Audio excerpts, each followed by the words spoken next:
Dissertation. Something I'll skip over because okay. All right, no worries. No worries. How are you? I'm okay. How are you? Good, good. Let me see if we are on. We are. It says we're live streaming. I Because just it's don't. just like, I but wait, are we live streaming to the right place though? Okay, we are. that sure. I No, received it. I just checked. I just checked. We are. We are. Perfecto. Well, welcome, ladies. If you're watching us on the replay, which most of you do, we will definitely be going into the budgeting area a little bit further today. So, Coach Anna is going to Are we take the talking about wheel. or are Huh? we talking about the fundraising? We're fundraising, the More fundraising part of the budget section. okay. Yeah. So, Coach Anna is going to take the wheel. I'm going to go ahead and share screen, and we will get started here. Share screen, share screen. Oh, all windows. I have so many tabs up right now. It's ridiculous. Okay, here we go. And slideshow. And we're going to get started. Okay, Coach Anna, it is all Can you you. can you see me okay? I can see you great. Okay, perfect. All right, ladies, we've been talking about fundraising for pageant success. Let's keep moving to the next slide.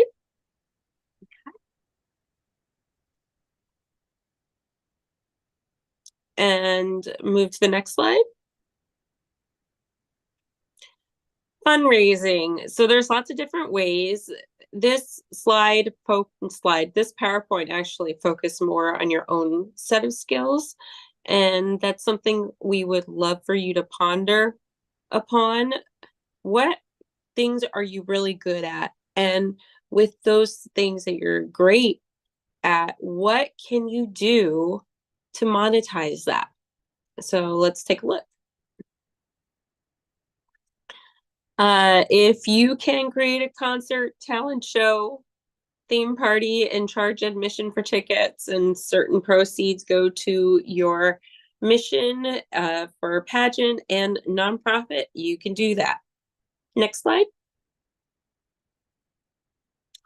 If you are an artiste, you can make things to sell, or you can use, like, let's say photography is a skill set.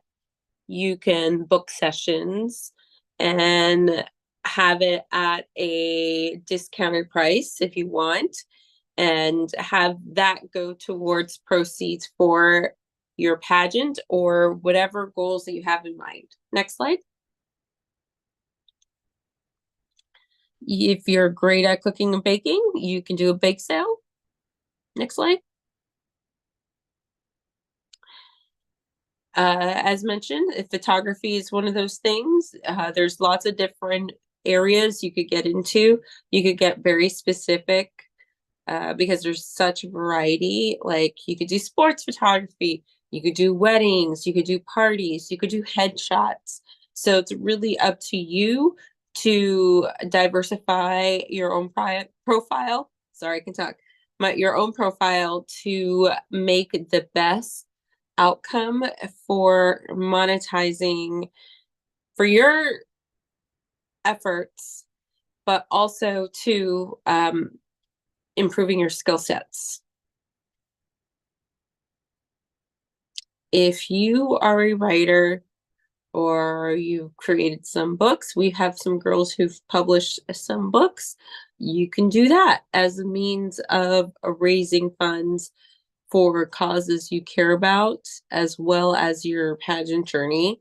Public speaking is your thing, go for it. But uh, definitely, it's a work in progress. And the only way you get better is by doing it over and over again.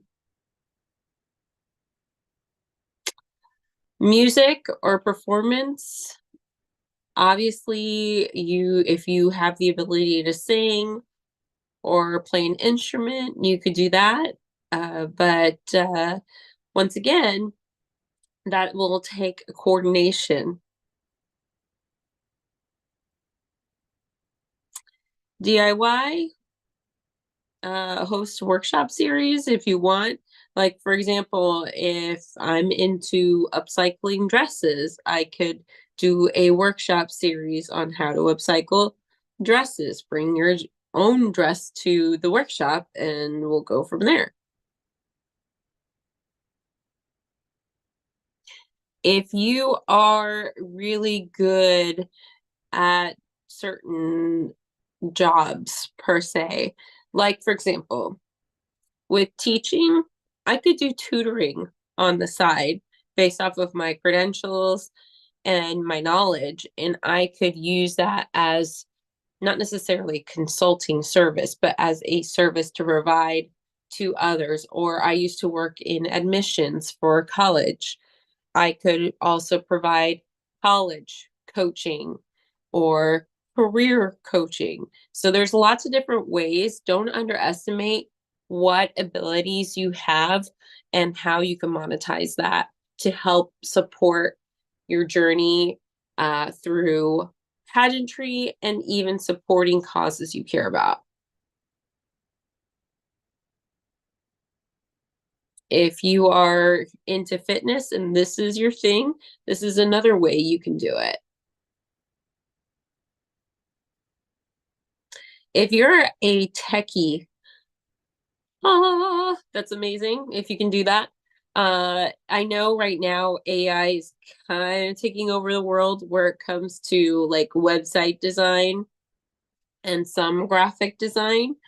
But if you are a guru at that, and some people don't want to use AI, some people do just want to use people, then that may be an area for you to monetize. We have this one pretty quickly. This is we have a question and answer time. And so feel free to ask me any questions. Kies, you have any questions for me? Let me see. I let me go ahead and stop share real fast because I would like for you to elaborate more on some of the other ideas that you've had regarding regarding fundraising. I know you mentioned before you had some of your own thoughts on the matter and such. I would love to hear that. Oh yeah, no. So like for example, if I as a pageant coach, I could do fundraising in with respect to like doing mock interviews, right? I could do mock interview sessions, 15 minutes for and charge $30 a session and let people know, hey, some of this money 10% of this money is going to a nonprofit and the other is going towards my pageant journey. Like that's a way I could do it. Another way with my own skill sets. So I'm only focusing on my own skill sets because part of your homework down the road, which will be explained by Coach Case, is figuring out your own set of skill sets. Uh, Also, too, tutoring, I could charge a discounted fee for my services and let people know where it's going towards and go from there. I could help kids with college, charge services for that with applications and reviewing all that's necessary because of my experience in working in admissions at a college. Like there's like lots of different ways to go about it. You can create prize like almost like prize packages, except they're sponsorship packages where you could bundle things together. So for example, if I wanted to do mock interviews, like, okay, you want 3 mock interview sessions, right? And I'm charging $30 each, but we do it as a package, maybe it'll be $75. And then some of that money would go towards a nonprofit that I care about. And then part of my pageant funding, right? So I think it's important to allow people to know where those funds are going to be distributed. And I think it's also key to have a little bit of anytime you're doing something like this, there's charity involved. So at least 10% of whatever proceeds you make should go to a charity you care about. Because then at the same time, it creates that warm fuzzy for whoever uses your services. And they're like, they're helping you, they're helping a charity organization, and then they're getting what they want too from that. Does that make sense? Does that help answer, or were you looking for something more specific, Coach Case? No, it's perfect. Okay, Perfect. Okay. Well, see, so it's 7:12. that's okay. Um, we will go ahead. I'm going to go ahead and share screen so that you guys can see homework. Um, Coach Case, what skill sets would you try to monetize to help your pageant journey should you compete in a future pageant? well, if I were to compete in a future pageant, I would definitely utilize my skill sets as a performer.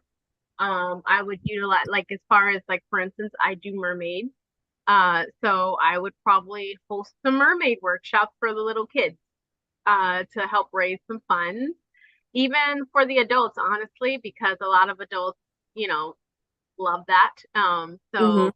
I would definitely look at hosting workshops that would be fun, but then also that you're learning a skill. The only thing is that with mermaid workshops and classes, you got to be careful because most times you do need to be kind of PADI certified uh, because just for safety reasons or whatever. So I would look into that. I would also look into, you know, probably expanding my performance career or as far as my performer abilities and hosting workshops regarding stage presence. Very similar to what we teach the girls here in pageantry. It's just like, you know, believe it or not, there's a lot of performers that are great at their skill set. Like, I know a girl now that is great on the pole. She's able to do a lot of tricks for shows and everything like that. But once she is off the pole, it's like she has two left feet. She does. So it's like one of those things where it's not, she doesn't know how to put on a great show in like walking through the crowd and such like that because she's not really skilled in how to do crowd work. So Mm-hmm. I would pretty much you know, just look at doing workshops such as that. I guess you could say I would be probably more of a workshop girl. Mm-hmm. Um, and then I would also just like also extend myself out to be not doing musical performance, but doing like dance performances or whatever for like seeing what other extra things I can pick up outside of the performance companies I work with. Like seeing stuff what I can pick up on my own to help bring in some extra cash. Um, I love I love baking cupcakes. So I probably would do the old fashioned bake sale. Um, you know, I just the question is since I'm no longer a high school student, which I think is perfect for high school students. Since I'm no longer a high school student, where am I going to sell my bake sales, my baking goods at? So, you know, as an adult, it's kind of like, you know, to go It's to got a to go job. somewhere. You but you know, one thing I will say is that my on my dad's side, um, they like during around the holiday time or around the time frame that they are looking at you know doing a family trip or whatnot and raising money to go on a family trip, they will actually sell like dinners with dessert. And so they'll take orders from people, like they will be like, hey, you know, my cousin Shamika, she's a great cook, hey, we're going to be cooking, you know, roast beef, oxtails, mac and cheese, like all this stuff, and we're selling plates for like $10. Would you like a plate? Like, Mhm. we're gonna be cooking this on this date, and we're gonna be bringing the plates to the workplace. So would you like a plate? And people would buy plates as Mhm. a way. So that's actually something that my family does, like on their own. They're not trying to do it for a pageant. They just do it because they're trying to like fundraise money for a vacation, Mhm. to all go together. So that's something that actually you could do. So I mean, I guess if you were to do a bake sale, that would be I would probably go about it that way. Hey, I'm going to be baking some cakes to try to help raise some funds for my pageant journey. Would you be interested in a cake or a batch of cupcakes?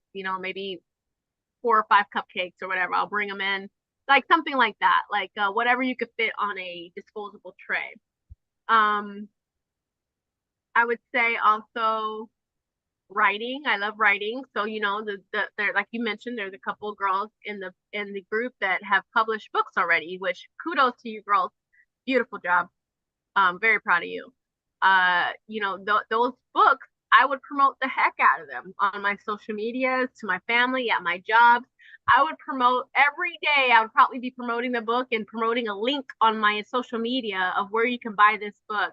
And then also letting people know on my social media that, a certain percentage of this goes to a charity, because Mhm. people are more likely to like want to help you out if they know that you're, selling the book and part of it is going to a good cause. And then and then in the other part it's going in support of your run for whatever state you're running for. So that's a good option. That's a great option. And let me see, I think there was a couple others, like I know consulting, like one of our girls, Jazz, she's a analyst, I think. Well, she could actually utilize whatever, like those skill sets that she has there, to do some consulting work on the side, as long as it doesn't go against Her work. Yeah. her work. Mhm. Even with Alyssa, who's on, hi Alyssa. I'm not sure if it would go against her work, but she could utilize her skill sets to also do some consulting work on the side as well. Um, so I think ultimately I think we there's got a a, lot of ways. is that a wave, Alyssa, or just, did you have a question? Yeah, it was just a wave. Hi. Oh, Sorry. oh. Hi. Uh, Hi. but yes, I mean, so there's so many different avenues you can take. This is just the touching on a couple of them. But at any time, if you all want us to brainstorm with you on some fundraising ideas, definitely, just book an accountability session, so that we can do that. Or um, if you do the homework, you might win a free strategy session. It's like, so, in which we can do that. So, I don't know, Coach Anna, is there any other ideas you had on the matter? Local, like local stores or local designers, it doesn't hurt to try to create a community event Mhm. where, or it could be a local boutique in a certain area.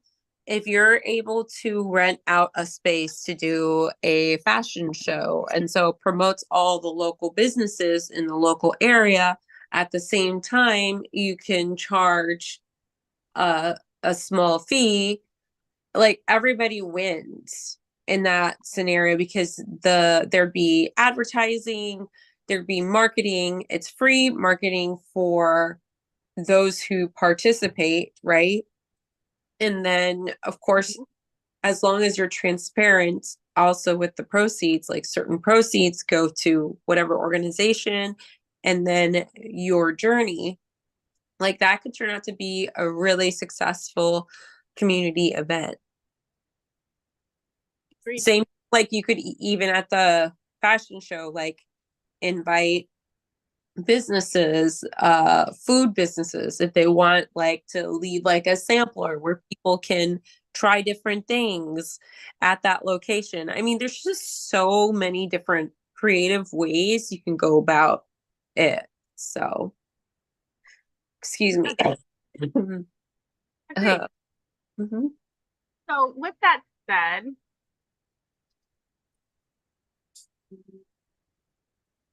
all right, homework, diving deep into what your skill sets are. Like, what are your skill sets? Like, what exactly um, do you do well without even trying? And then what do you love doing? Because sometimes the things that you do well may not necessarily be a passion, but you just do it really well because you're just naturally talented at it. But sometimes the things that you really are passionate about, it takes a lot of effort and work for you to be able to do it. What are the, I want to know both. What are your skill sets? And Yeah. then Hmm. how can you utilize those skill sets to help you fundraise for your pageant? So for each of your skill sets, if you want to note down at least, you know, 3 to 5 options of using those skill sets all together, like, or one of, like, this skill set I can do this fundraising option, this skill set I can do this fundraising option. That's up to you. But I would like to have 3 to 5 options of to how you can utilize your skill set or skill sets to help you fundraise for your pageant. And this homework will be worth a 20-minute free strategy call to help you work on either your platform, your social media, or brand development in whole. Um, so this pretty much is due by Friday. Of course, Friday at midnight would be when this would be due. But yeah, we're now implementing strategy calls to help you girls like brainstorm some things because I've noticed like during sessions that there's a gap. There's like there's some girls that need some help brainstorming some ideas and things on what they can do, whether it be for their platform or social media or whatnot. And unfortunately, I've noticed with the accountability calls, like, they go so fast, the time go by so fast that by the time we finish with, making sure you got this and this and this in line for your pageant, like, the basics and stuff that are necessary, like the wardrobe and all that stuff and the pageant paperwork, the accountability session is practically done. But then the training, it's just like, you want to focus on your training, you want to focus on your walk and then your interviews, that it's just like, having to utilize a training time to like do a deep dive into your strategy of how you want to do your social media or brand development and platform is not necessarily, the most ideal, I think, for a lot of girls. Like, they want to utilize their training time to work on, like, mainly interview and walks. So we have created a strategy call to try to help out with your deep dives. Like, not to say that during training time we can't work on this, we can't strategize, because we definitely can. But this is just an extra little thing so that you wouldn't have to use your training time to strategize, if that makes sense. What do you think, Coach Anna? I think aside from like this stuff is great. You brought up a really excellent point about you might be really really good at something, but you might not like it at all. And I think that's Mm-hmm. an important differentiation. Or you might be Mm-hmm. really passionate about something, but it takes a lot of effort. And so if you decide to use a skill set that you're Mm-hmm. really at, but you don't love, how much time are you willing to devote to it? Like, you have to ask yourself if you're going to utilize that to try to fundraise, Yeah. or versus, and then the same thing applies for something you're passionate about, but it takes a ton of energy out of you. Like, what's the price are you willing to pay? Not everything has a price like that. Not anything's as extreme as that, but Right. I felt that was a very important distinction because that applies to other areas in life. Exactly. Exactly. So it's just like, because there are, I mean, I would say for myself, what am I good at? Like, that I don't really enjoy too much, but I'm naturally good at it. Um,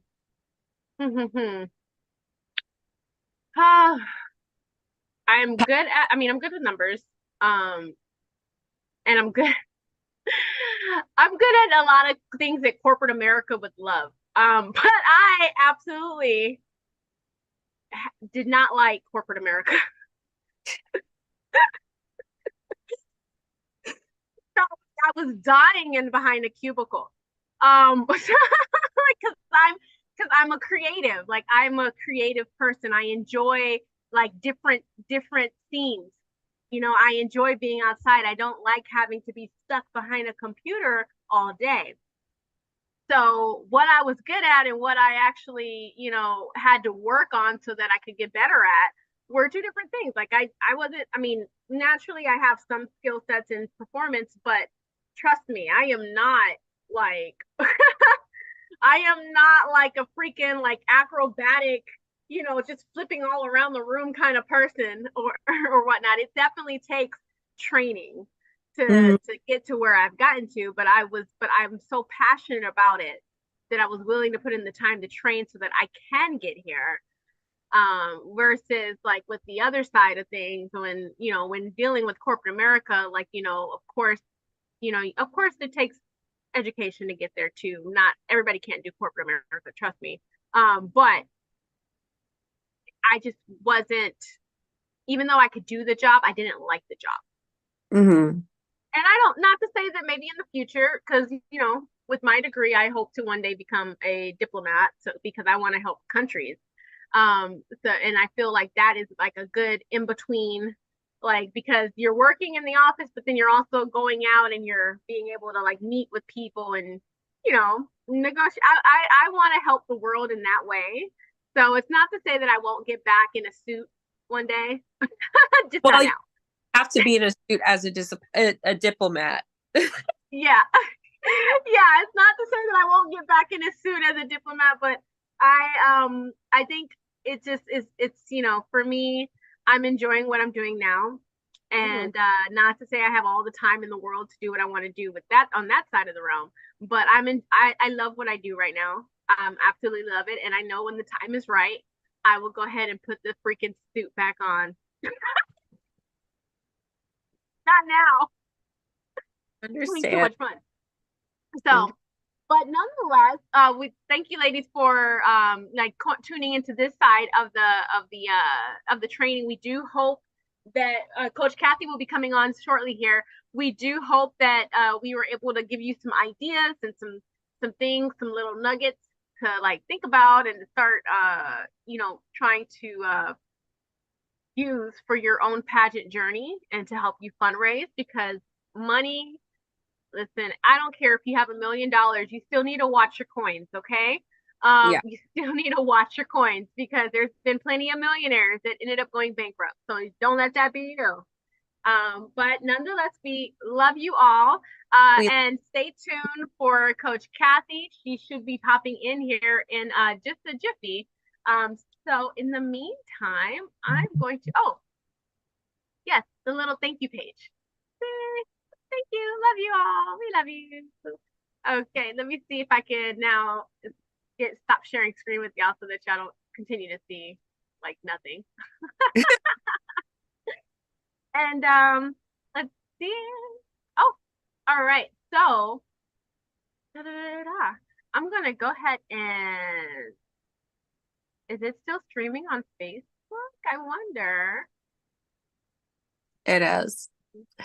Okay, What you perfect. So, but yes, ladies, definitely make sure you do your homework. Make sure that you remember we have the monthly homework awards as well, with February's reward is going to be announced tomorrow. And can you guess who it is? Put it in the comment section if you can guess who it it's is. me. You. February's homework award is So going to be announced yeah. tomorrow. So stay tuned for that announcement. Um, but definitely, if you can, like, make sure that you're staying on top of your homework because it really does help. If you're a teen, it helps your parents. It definitely helps your parents out so that they're not having to like spend additional money trying to like, like not that they have to. It's just that when they want you to have extra time and they find out that you had the opportunity to get free extra time and you didn't, they might be a little bit like looking sideways. So definitely try to, it's good to do. It's good to have this information. It's good to also just see your responses because we love seeing you guys and what you have to say. I have a question for you, Coach Kies. How much, like, what are these free sessions worth if we Oh, put a number on it? oh, okay. That's a good question. Well, basically, 1 hour of free training time, or 1 hour of training time, I should say, is actually, it costs non-program members $175. It costs program members $150. So, Mhm. um, we are obviously not doing non-program members at this time. Like we're only doing program members. So therefore, ladies, it like a training. When we say that we're offering a 1 hour training session, just know that that means that we're giving you $150. Pretty much. But with that said, we have Coach Kathy online. Hi, Coach Kathy. How are you? Oh, it has you on There mute. we go. Oh, there you go. There we go. Hi. No, that I think that was also on me. Hi, I'm doing great today. How are you doing? Doing good. Doing good. Nice to see you. You too. Yeah. Hello, Coach Anna. And I guess we won't hold you. I know that you're going to be doing a deeper dive into nutrition and supplementation this month. This is part two, right? This is part two. And Perfect. so, yes, so this week I thought I would talk about two things for sure, and then possibly a third. I'll watch the timing. But Okay. the first thing I wanted to talk about was nutrient-rich breakfast ideas, because, as Mama told us, breakfast is the most important meal of the day. And Perfect. then also nutrition on a budget. People think that they can't eat healthy because it costs more. And that's, if you do it right, that's not Oh yeah. necessarily the truth. And then related to that is some meal planning and such, but we'll see how this goes right now, for the Right. first two topics. So, Okay. Go for it. Can't wait. thank you. So, breakfast is, I say that kind of tongue in cheek, but it is true. Breakfast is the most important meal of the day.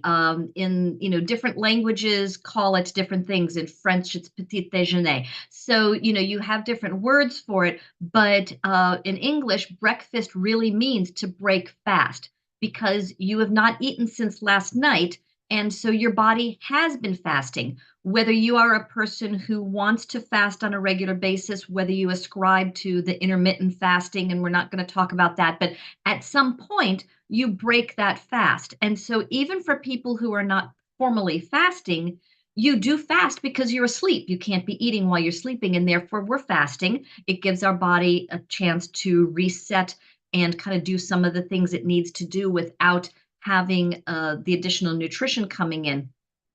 And so, because what happens is when you're eating, your body, even though it's good, healthy food, your body still has to do something with it. Your digestive system has to activate, your livers, your kidneys, and then your blood has to activate to bring those nutrients to the rest of your body, and then that rest of your body needs to start to utilize and metabolize all those wonderful nutrients.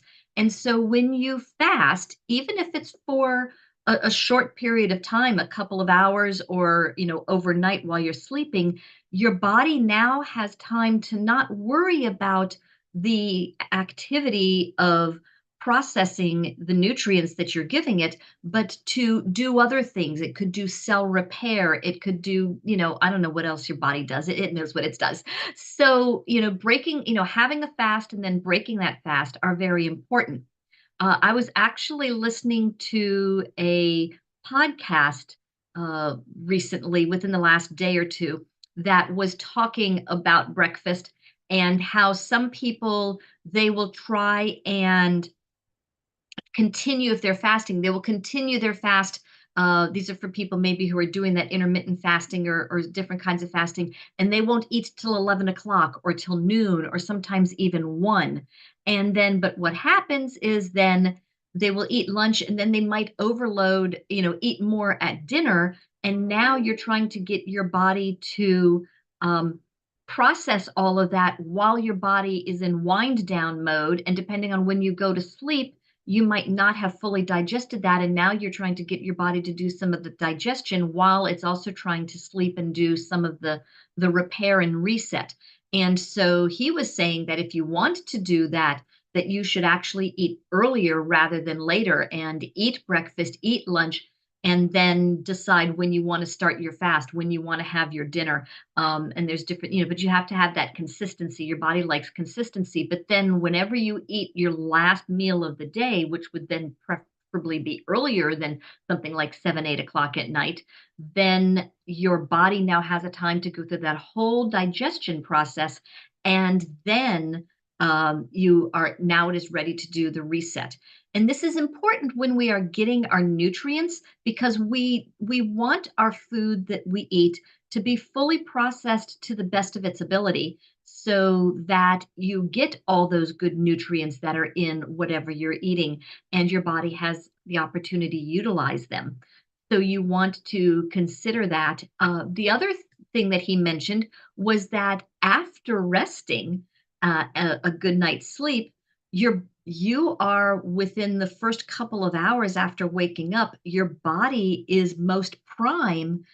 It has the energy because it's now had this good sleep behind it. It now has the energy to do all that nutrient processing. So you want your breakfast to be something really nutritious and healthy so that you can extract all those nutrients really, really well.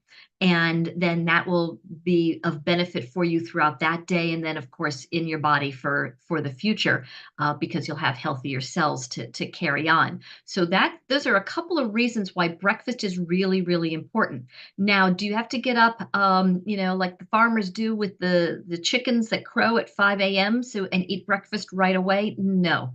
Whenever you have your breakfast, but you should really eat within about an hour of waking up. So I like to wake up and I like to exercise. I don't exercise on, if I were to eat right away and then exercise, I'd be eating on a full stomach. Sometimes I do eat breakfast and then I'll go meet friends for a hike and such, but then my body has had time to digest. So I'm not eating, breakfast right away. And when I'm on the trail, I don't overeat. I snack because I don't want my body to be doing the process of the hiking while I am eating. And the same thing goes if with your dancing or swimming. People say you shouldn't, I remember my mom, after you eat, you can't go back in the pool for half an hour or whatever. So because your body's trying to do two things and that could be, harmful to it. But so within an hour, so I get up and I exercise and then I will make my breakfast. And that works out really well because now my body is ready to utilize and process that. But your breakfast should be good.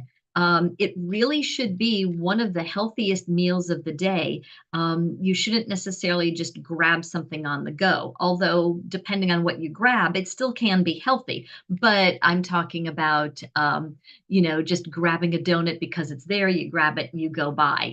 That's not, what people do, and a lot of people, because they're rushing around the house, with either going to work or trying to figure out what their school or with kids and such, you grab a piece of toast and you like have it half in your mouth while you're trying to grab the keys in your coat and walk out the door. And that's definitely not healthy for a couple of reasons. Number one is you're probably making poor choices of what to eat, but also you're not sitting down and eating, and you're moving around while you have this, a bagel in one hand while you're trying to, connect and run everything, and your body is trying to walk, trying to energize, trying to think about, I got to drive the car next and all. And so you're not giving your body a chance to accept the food into your stomach and start the digestion process. So there's some great nutritional options out there. But sitting down and eating, if you can, is really the best way to do it. One awesome option would be oatmeal. You can have it plain, but you can also start putting in like bananas or strawberries or blueberries or raspberries or some nuts and a little bit of cinnamon to add some extra nutrition into that. But it's going to, fill you up and it's going to sustain you throughout the morning. Another option would be egg muffins. And this is something that I have seen actually on some recipes that start popping around on the internet, where you use a muffin pan and you coat it with cooking spray, and then you put an egg in each one, and you can either leave it whole, or if you want, you can take a fork and scramble it up, and then you can throw things in it, whatever you want to put in there, diced veggies like onions or peppers or spinach. You can throw in some broccoli, just chop everything up. You can even put in stuff like diced sweet potatoes or some roasted squash. So you put that all in, and then if you want, you can put a little cheese on top of that, and then you can bake it, and pop it out, or take it out of the muffin tin, and you've got yourself a breakfast that is high in protein, low in carbs, unless and you can certainly then have a piece of toast or a bagel, or something along with an English muffin. But you have these high protein little muffin cups, which are really, really good, because eggs themselves are very rich in protein, and in vitamin B. And of course, depending on the vegetables you choose, you will have the vitamins from there, and vegetables always have fiber. So, and then actually, if you make like a dozen or so of them, you can reheat put them in, put the extras into the refrigerator, just store them, and now you've got them available, for a couple of days. This goes into the planning, but then you can eat them cold, or you can reheat them, at home or at work or on the go, wherever you're at. So that is one way of getting, protein. And because you can reheat them, this is something you could do the night before while you're cooking dinner. Just go ahead and quick mix up a bunch, take a dozen eggs in a dozen size muffin tin and put these in the oven and you'll just have to, maybe I'll see if I can find a specific recipe. I'll make a note, egg muffins recipe, to post for us. But there's probably dozens of recipes out there to get, the right temperature and the right timing on your oven. But you can have those going while you're cooking and eating dinner, and then you just pop them out and cool them. And then in the morning, you can have breakfast on the run, but healthy, and, sit down with that with your glass of orange juice or a smoothie, and you're good to go. Another option is choosing whole grain.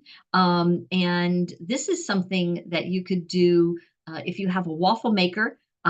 It's lots of fun. You can make whole grain waffles, and again, you can make these ahead, because usually a waffle recipe will have a bunch of different. It will make more than what you probably need, unless you've got a huge family, and so then you can freeze them, and then you can actually put those into the toaster. So you could do that. You can also do whole grain pancakes, and they can actually go in the toaster as well. Not quite as easily, but the waffles seem to stand up a little better. But you can have those better available. And so if they're whole grain, you're getting all of that fiber and the extra nutrients from the grain outside of the wheat. And then you can actually chop up little tiny, you can have seeds or nuts in there. You can even put in shredded vegetables for waffles. I would do something like maybe carrots or zucchini, something that has a little bit more of a sweet flavor to it. And then, of course, when it's out, you can top the waffle with some fruit if you want, of any variety. Yeah, strawberries, blueberries, peaches, apples. And if you want to put some Greek yogurt on, instead of, like, a lot of people go to the restaurants and they put the whipped cream on, well, you could, put some yogurt on, maybe some Greek yogurt with some fruit. So, again, it's really easy, good to go. You take it out of the freezer, stick it in the toaster, and, put some things on it, so you can have breakfast pretty quickly. That's going to fill you up, because the whole grain has the fiber. There's all the vitamins, extra vitamins in the whole grain, as well as whatever you've put in fruit or nut wise, and then the protein. And then again, depending on what you put in, you might even end up with other nutrients in there, like omega fatty acids and things like that. So Whole grain waffles, whole grain pancakes that you can make at home in a big batch would be, really useful then to having on the throughout the week. And then another idea is really my absolute favorite. This is what I do most of the time, to be honest with you. It is my breakfast of choice. I've really just gotten into this a lot, and that is a smoothie. And you can chop up all the ingredients ahead of time, or you can get the frozen ingredients.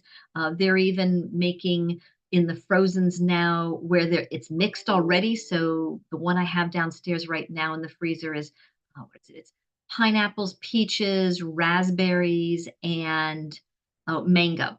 And so you just find the mix, and then I don't even have to worry about some of this, some of that, some of the other. But sometimes I like just a strawberry smoothie, so I just fill it up with strawberries.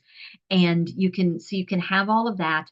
You can even, if you want, or when I hadn't discovered these things, I would pre-make like Ziploc bags with a little of each. And so then I just have to pull that out of the freezer. And then you just put the fruit, and you can also put some vegetables in. I have found that carrots go really well. I have found that cucumbers work really well. I'm not too keen on broccoli or cauliflower, it just doesn't seem to work, but spinach and kale. Kale sometimes is a pretty strong flavor, but spinach works really nicely if you don't overdo it. Just because a little goes a long way with spinach, especially in a smoothie. But anything you can add in little bits, and then of course you can add. I always put in a protein powder. I put in a scoop of an organic greens powder, which has kale and spinach and a couple of other greens. And I just put in this little tiny, it's not even, it might be a quarter of a teaspoon in my smoothie. So that I know no matter what else, ever else I eat, I'm getting a few greens every day. And then and I put in the protein, and I put in a collagen powder because I want to have that extra protein in the nutrition that the collagen is really good for so many of our body functions, and they're finding more and more how important that is. So I started adding that into this. And ladies, actually, for you beauty pageant gals, collagen is something you all should be looking into. And I can, share with you which one I use because it's great for your nails. It's great for your skin, and it's great for your hair. It helps keep it strong. It will grow longer, and it'll be stronger and shinier, healthier looking. So collagen is something that you want to look into for that outward beauty, but also knowing that it's really healthy for you on the inside as well. So that's really, really good. But in your smoothie, then you can use milk, you can use water, you could use almond milk, coconut milk, throw in some yogurt, and of course, different organic milks. There's all good kinds of options.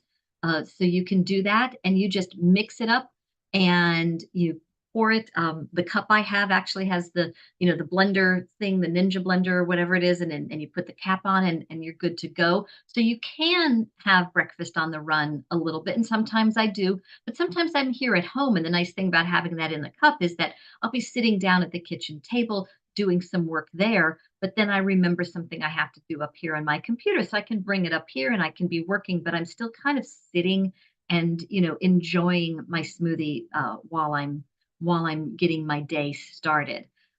So some of these ideas actually require a little bit of advanced planning. You need to think about making the waffles in advance, and maybe on a Sunday morning, just make a bunch of waffles, but then you have them in the freezer, and the same thing with the eggs. But then, once you're done, it's less than 5 minutes from start to finish for doing the next step, for taking the egg cups out and putting them in your microwave and heating them up, for taking the waffle out and sticking it into the toaster. So those are kinds of things you can do. And of course, you can customize these to whatever your taste is, and so that you won't get bored. So you can, any kind of fruit or vegetable possible, you can stick in your smoothie. I don't think I've ever made two smoothies that are absolutely identical. Even when I make things that are the same, they're different because the proportions of how much strawberries and how much bananas I put in is different. Or I might put, sprinkle a little ginger or turmeric or nutmeg in, so it still has a different flavor. Oh, and pumpkin in the winter, in the fall and winter time, pumpkin is great in a smoothie. It's really, really good. So, you could just create all kinds of different breakfasts that fit your personal taste. Bottom line is that whole foods are the best for you. And if so should try and skip the fortified breakfast cereals and instant meals and things like that. If you plan a little bit in advance, you should be able to do this on your own, and you will have a much better quality of nutrition. Uh, so, and then the next thing we can talk about here for a second is doing foods on a budget, because a lot of people will say, well, it's too expensive to eat healthy. And actually, you can eat really whole foods instead of processed foods for no money different if you plan it correctly. Because one thing actually is with the planning, but also if you are eating healthier, your body starts to reduce it stops craving. That's the way I should say it. Your body stops craving all of the unnutritional foods. And I'm not saying you can't enjoy potato chips, but when you start to crave those and then you eat those more than you should be, that's not healthy for you. But if you are eating healthy, your body gets used to all that wonderful nutrition, and it doesn't crave the snack foods the way it used to. And that's actually where a lot of your money is going, because the value of what you get for the money you spend is ridiculous. It's not even comparable. So there's a couple of things that you can do to when you're thinking about eating healthy on a budget. Is what one thing is we want to talk about organic. And organic certainly is an amazing and can be the best way to go with foods because of the way that it's processed and the lack of um, you know what is it, all the pesticides and things that go into this, which affect your body, and you don't want those. But organic isn't always necessary. There are a few foods that would be really great if you could do them organic, and that would be dairy products or products that are normally going to have heavier doses of pesticides. Uh, but you would, but also it depends on honestly whether they have a skin or not. And for example, bananas.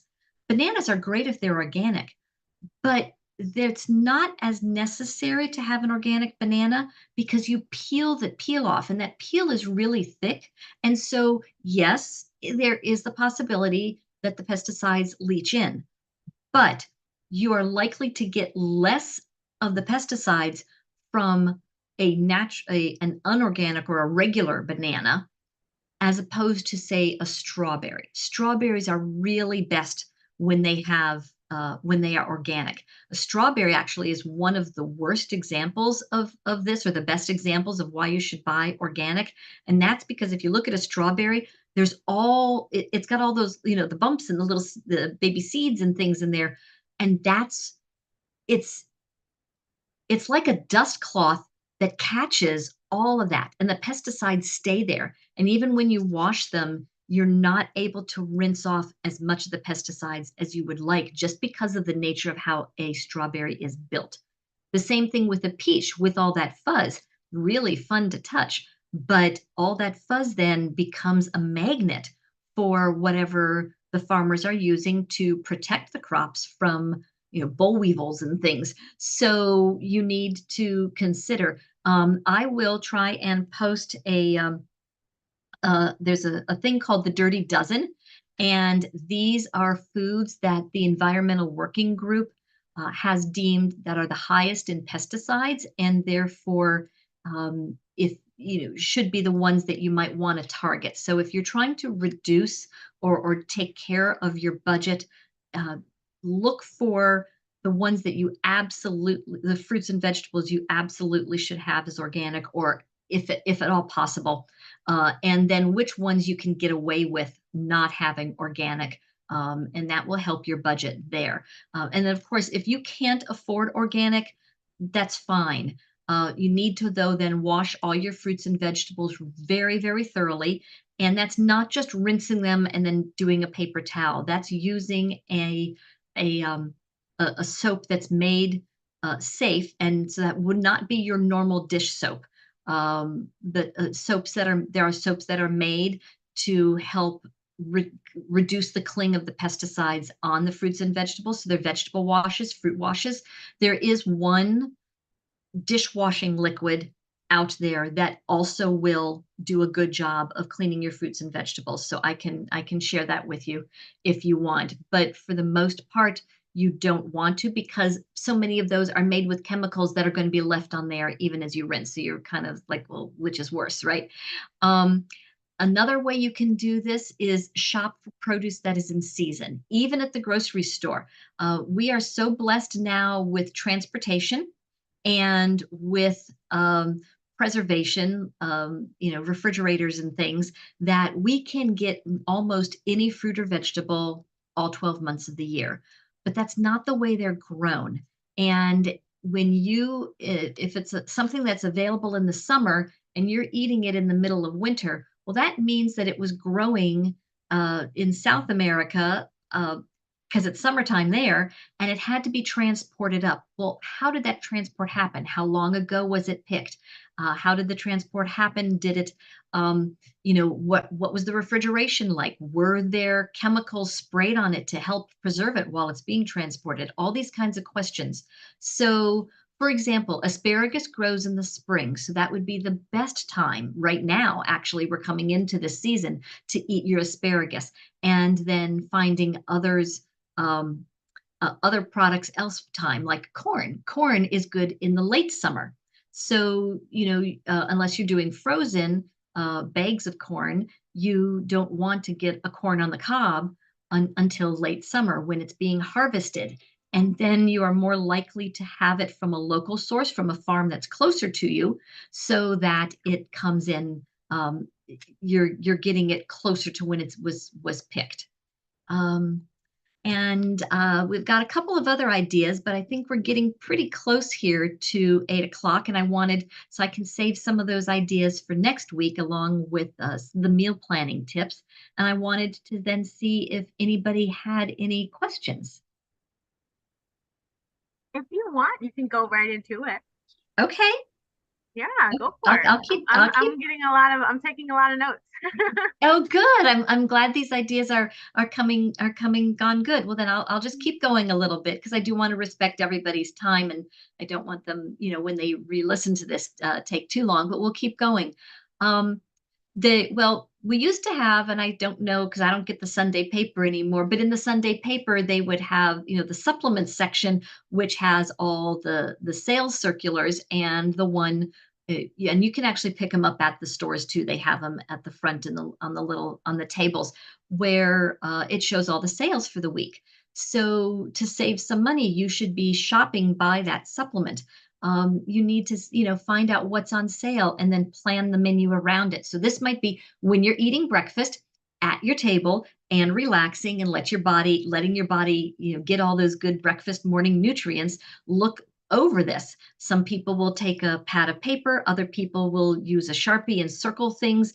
But what catches your eye that's on sale this week? And then, be that your meat proteins, be that your vegetables, whatever it is, breads and grains and all, you can see what's on sale and then shop to the supplement. So, if a particular brand of yogurt's on sale, or certain kinds of cheeses and things, or the frozen vegetables are on sale, you can shop to that. But you don't want to say, well, I want to have a hamburger tonight, but chicken's on sale. Well, then maybe we should be eating chicken for a day or two.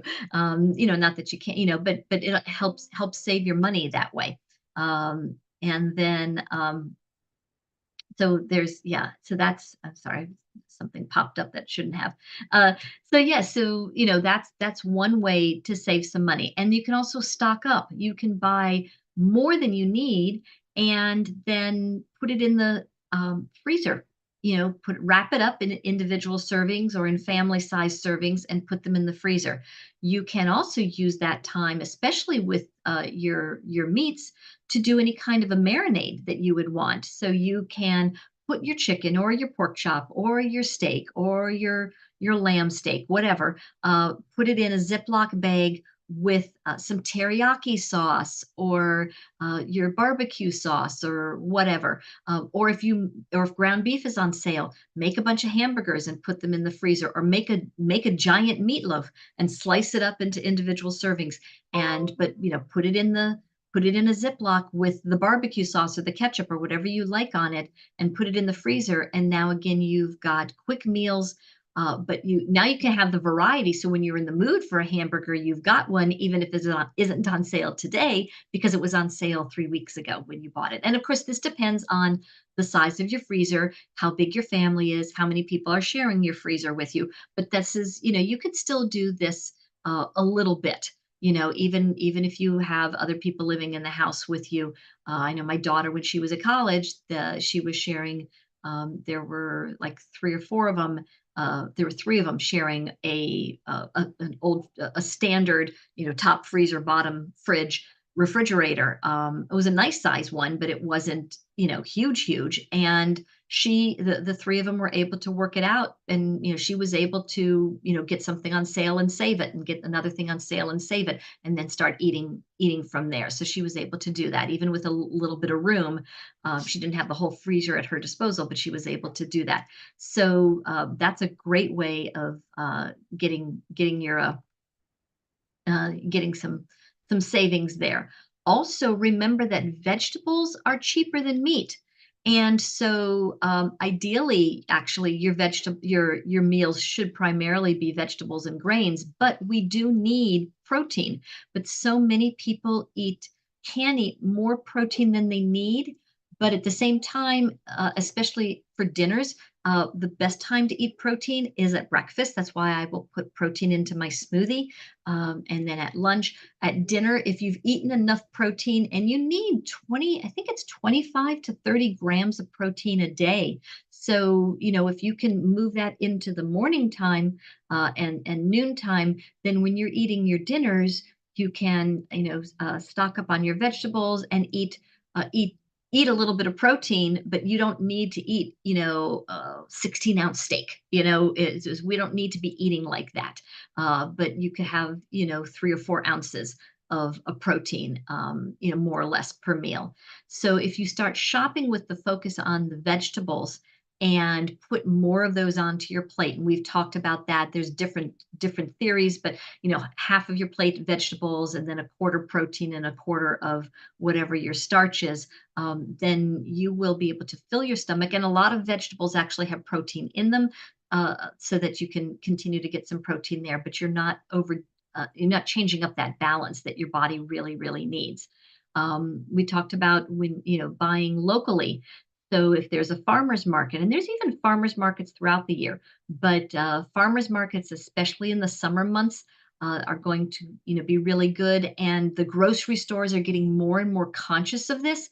And you will see signs even at the biggest name stores where they'll have little signs, and it'll say locally grown, or grown, like here in Northern Virginia, it'll say grown at such and such a farm in Lancaster County, Pennsylvania. So it didn't travel far. It's not coming from Idaho, and so it's going to be fresher. And local produce is often less expensive because the transportation costs aren't included in there. They're much lower on transportation costs. So, if you plan your meals in advance, and you can then look for affordable meats, fruits, vegetables, whole grain products, and create menus around those things, you can eat really, really well and really healthy and still keep to a good budget. You just got to think a little bit. Now, does this mean that once in a while you can't splurge if something really catches your eye? Go ahead, have fun. But if you have everything planned out, you might not need to do that as often. You're going to have enough things in your rotation that you're not going to feel like you've got a hankering for a particular meal, because it's probably something that you've got in your rotation already, and you can just switch up that rotation and have that ready to go. So There we go. A couple more tips. How was that, Coach Kies? Love it. Love it. Thank you so much for that. I mean, I definitely been taking my notes. I'm going to try some things. I wanted to look into the collagen as well because I've been, I've heard about it before. I just never like really looked into it, but now I'm convinced I need to look into it. Okay. Um, and yeah, I definitely want to try the waffles with the veggie waffles, I call it, or whatever, like, make some of that. That should be interesting. Mm-hmm. As well as, me and Coach Anna were chatting in the group chat about like hard boiled eggs. I haven't had that in forever. That's So yes, there's yes. so there are definitely some things that I want to go ahead and try. But yeah, Excellent. honestly, it's like I think that is um a myth about if you want to eat healthy, you're going to be spending a lot of money because I think a lot of people, and that's why a lot of people don't even bother, because it's just like they feel like they're going to be spending the bank to eat food that they already have to force themselves to eat so that they can be healthier, and it's just like, no, not really. You don't. Not really. There's a way to do it, in an Hmm. affordable way. So I think that was really great. Did you have homework that you wanted the girls to do for this? Yes, actually, I would like to see if they can come up with some other healthy breakfast ideas. I think breakfast is so important. And if they want to toss in a tip on budgeting, or if they know of a local farmers market, or local something that, but I think breakfast, I would like to see lots of breakfast ideas. I am looking in the chat now, talking about the hard-boiled eggs, overnight oats, and Coach Anna's talking about legumes is great. In fact, this podcast I was listening to was talking about how many parts of the world, that is their big protein source, is legumes, much more, Mm. and beans and things, much more than and much less on the meats. Here in the U.S., we tend to eat more of the actual meat, whereas in a lot of other countries, the meat is, it's not a condiment, but it's added to whatever the dish is. It's added to. It's not the basis of the meal. It's added to that. Excuse me. And Okay, tofu. Excuse me a second. no worries. Yeah, and tofu too. You're right, Coach Anna. Tofu is very good with for protein. Yeah, leaning towards vegetarian definitely will save money, and eating at home. And which is why, if you're doing all this planning in advance, because that's another thing, is that if you've got some of these meals put together already, like I said, you make a big meatloaf and you chop it up in single servings. Now it's, and you come home and you don't have a lot of time to cook because you're busy getting ready for a Zoom meeting that night, so you don't have time to cook a lot. Well, you can take that out and heat it up real quickly, along with, some vegetables on the stove, and in 10 minutes you could have dinner ready if you've pre-planned and have some of this prepared. So you can plan that out. Yes, lentils and beans, yes. So So would you say about how many options would you want them to write at least for the at breakfast? least, well, I gave three, so let's go for three. See if they can come up with three different healthy ideas for breakfast that could either be made quickly right then and there, or could be made in advance and then have at the ready. Okay, perfect. And that, well, ladies and gentlemen, well, not gentlemen, we don't have any guys. Girls only. Um, that will be worth 15 free minutes towards a Zoom training. So last week we gave you 15 minutes for the homework there. If you add this 15 minutes on, that is now, you would now get 30 minutes of training time, which is, as you know, we book our Zoom training by 30-minute and 1 hour increments. So if you do the homework for this session, then you will be able to get that additional free 15 minutes of Zoom training time. So that way you can book a 30-minute Zoom training session, or you can continue saving up those 15 minutes and to get to the hour, whatever you prefer. And yeah, homework is due again by Friday midnight. Mhm. So we look forward to seeing your responses. Coach Kathy, is there anything other final words you would like to say? Well, I did notice that Coach Anna mentioned she has a lentil waffle recipe, so please post that when you find it. And anybody else, when you're giving some of these ideas, if you have a recipe that you want to share, this week, next week, whatever. But we're talking about nutrition this whole month and into next month as well, so that would be really, really good. Coach Case, I'll send you some information about the collagen. And if anybody else is interested, please reach out to me. You can, either DM me through the group, or you can, reply to one of my emails. That would be great. And if you haven't, I did send out the invite to everybody.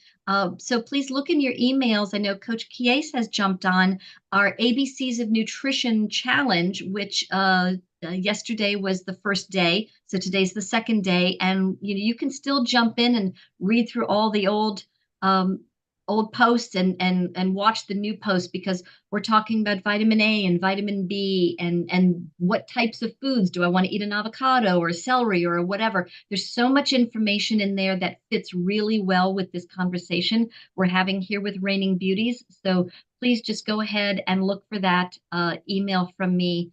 I think I sent that out on Saturday or something, the email invitations. So go ahead and look for that. And if you can't find it, DM me and I'll send it to you again. But we're having a lot of fun in that group.